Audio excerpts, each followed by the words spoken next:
Dozens of premature babies in Gaza's largest hospital have been given just a few more hours to live. They've been transferred within the al-Shifa facility to an area where electricity is still available.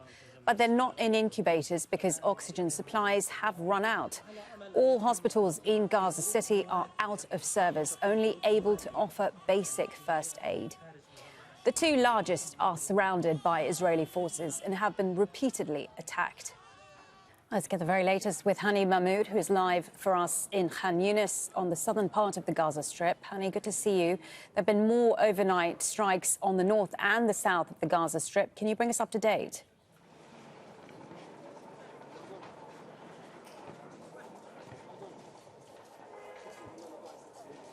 Yes, well, airstrikes continue to destroy more homes, more residential homes and more residential blocks, destroying more of the public facilities and properties for people in the southern part and in the central and Gaza City and the north.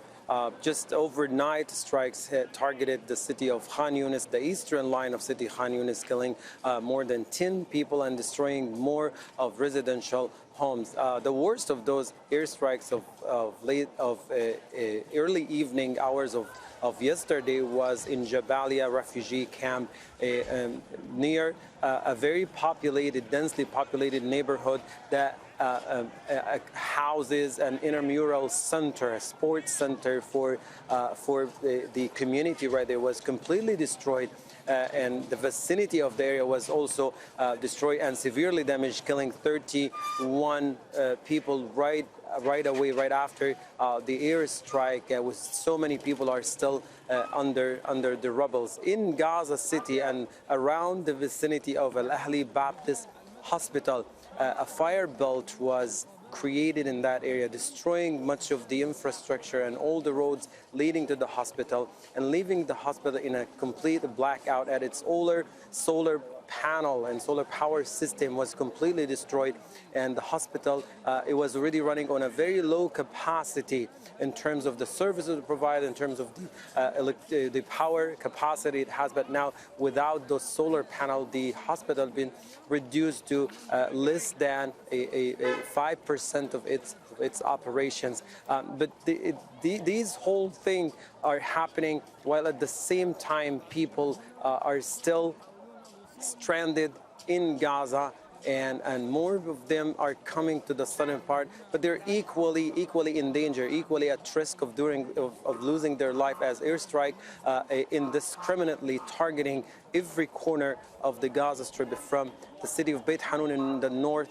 all the way to Rafah city in the southern part, an area that is supposed to be safe, but not as these relentless airstrikes continue to fall on them. Yeah.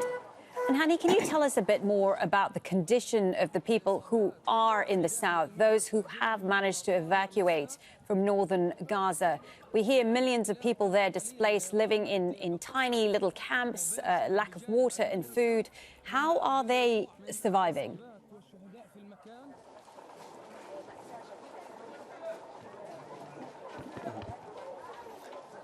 Well, the situations in the southern part, this is at least where we at, and we witness it on daily basis. We see the desperate needs of people who evacuated to the hospital or to UNRWA designated shelters. There is a depletion of everything, of basic needs, of water, of bread, of basic survival items. And for example, if we take UNRWA school as an example, as evacuation center, these are schools. They're not designed, they're not meant to be shelters to accommodate people in times of war. So if we think of the sanitation system, of the hygiene facilities inside, they are designed for students, just to run a couple hours a day for school, for students in their time of school, and that's it. But when you end up with thousands of people inside these schools, we're talking about 3-4 families in every classroom. That's a total of 50 and sometimes 70 people inside one classroom, and just run that on the rest of the school. You end up with thousands of people in such a small area. There are already reports from the hospital about the spread of infectious disease, and here at Nasser Hospital, they start seeing a new trend of those diseases as people are inside these schools, they don't have the proper sanitation system. They don't have, they don't have, because whatever left of the hygiene facilities have been completely damaged. There is no access to clean drinking water, as most of the water they drink is contaminated.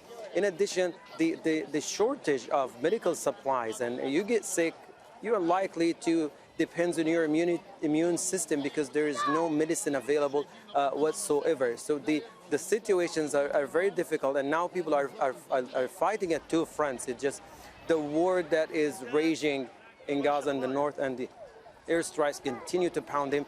But at the same time, there is a new war going on, which is the health crisis inside these schools, as people are trying to stay as healthy as they can, despite the fact there is shortage of everything: no food, no water, no medicine, no survival items. It's very difficult at all levels at this point.